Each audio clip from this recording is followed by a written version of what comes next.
Baba amerudi. Amerudi.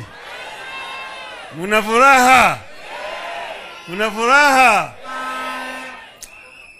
Nilikuwa nchi ya Nigeria. Juzi nitoka Nigeria jana jioni. Kafika hapa usiku. Lakini nilikuwa nimemwambia gavana Baraza ya kwamba hata kama ni nini nitafika. Manake imekuwa muda mrefu kabla sijafika hapa Kakamega.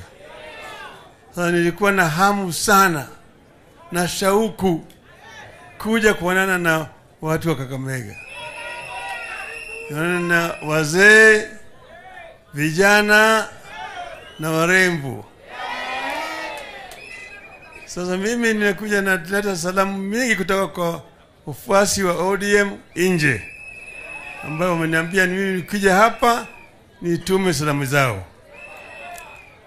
Sasa hii mkutano wa Kakamega ni muhimu sana.